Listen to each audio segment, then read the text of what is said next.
देखिए, मैं डीएम के स्टेटमेंट को मैं मानता हूं। डीएम ने जो बात कही कि रिटेलिएशन में वो घटना हुई और उस समय किसके मन में, किसके दिमाग में क्या था, किस वजह से अंधकार छा गया और फिर उस घटना की वजह से घटना हुई है।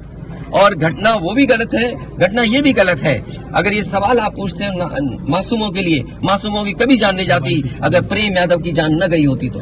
प्रेम यादव की जान नहीं जाती तो किसी मासूम किसी की जान नहीं जाती। आखिरकार सरकार क्यों इस बात को छिपाना चाहती है कि प्रेम यादव को भुला करके मारा, और किसने मारा, धारदार से कैसे मारा। और यही नहीं आप बताइए, सुल्तानपुर में क्या एक ब्राह्मण डॉक्टर को ड्रिल से नहीं मार दिया? ड्रिल से, क्या ड्रिल से नहीं मारा? क्या उनके परिवार के बच्चों को आपने गले लगाए? क्या उनके परिवार के सदस्य अस्पताल मिलने गए? क्या आपने सोशल मीडिया के लिए वो तस्वीरें खिंचवाई कि उनसे गले मिलते हुए तस्वीर खिंचा लें? मैं जानता हूं दुख किसी के जाने का, किसी के खोने का।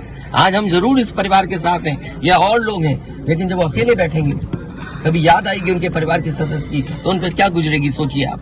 क्या बेटियां उसकी छोटी क्या बुलडोजर चलेगा? ये जनता रोक देगी बुलडोजर को। और सवाल ये नहीं है, सवाल ये नहीं है, सवाल ये नहीं है। एक मिनट चाहिए ना, सवाल मैं बैठा हूँ। ये जो बुलडोजर चलाने की भाषा है, जो बुलडोजर चलाने की संस्कृति है, ये मत समझिए बुलडोजर में दिमाग नहीं होता है। अगर बुलडोजर न्याय देने लगा तो अगली सरकार भी यही करेगी। इसलिए मैं सोचता हूं कि अगर आप योगी हैं, योगी की परिभाषा यही है, दूसरे का दुख अपना दुख समझे। आप अपना गिराते हैं तो मुआवजा लेते हैं। आपकी किसी की हिम्मत हो अगर ये बात की कि उन्होंने अपनी बिल्डिंग गिराई और कितने करोड़ मुआवजा उठाया, अगर आप इसे बुलडोजर चलाना चाहते हो तो उतना ही मुआवजा देना जितना मुआवजा आपने खुद लिया है सरकार से। सरकार की तरफ से ये कहा जा रहा है कि न्याय हो रहा है, मगर यहाँ साफ साफ दिख रहा है जातिवाद हो रहा है। इसको किस तरीके से देखते हैं? सबका विकास की, इसीलिए मैंने कहा, देखिए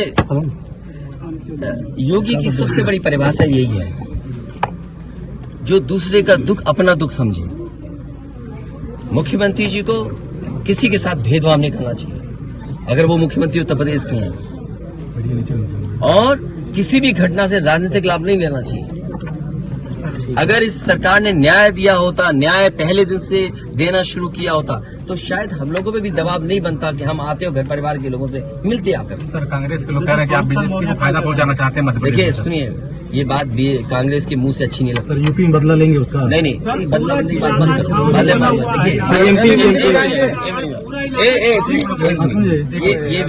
ये विषय इसलिए मैं नहीं उठाना चाहता हूँ कि ये हमारे लिए देवरिया कांड बड़ा विषय है।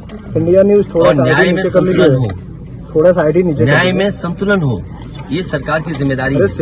देवरिया कांड मैंने पहले से कहा, ये समाज के लिए और मनोविज्ञान के लिए ये बड़ी चीज है कि आप समझें कि अगर आप एक परिवार के साथ घटना होती है तो दूसरे परिवार का मनोविज्ञान क्या होता होगा।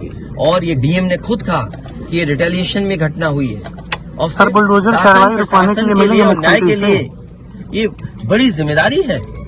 भाई शासन प्रशासन और न्यायालय के लिए क्या मामूली बात है? आज तक पता नहीं है कि घटना कैसे हुई। पहली, प्रेम यादव को किसने बुलाया, प्रेम यादव वहां कैसे पहुंच गए मोटरसाइकिल से, उन्होंने कभी जमीन ली, उनका भाई बेच रहा है। अब परिवार की बातें क्या मैं बोलूंगा जो मैं जानता हूँ या आप जो जानते हैं, जो आप जानते हैं कि भाई परिवार जो था अगर जमीन बेच रहा है, एक भाई ने बेच दी जमीन, इन बातों को मैं कहूँ कि वो परिवार अपने भाइयों के साथ कैसा व्यवहार करता था, ये बातें मैं कहूँगा क्या?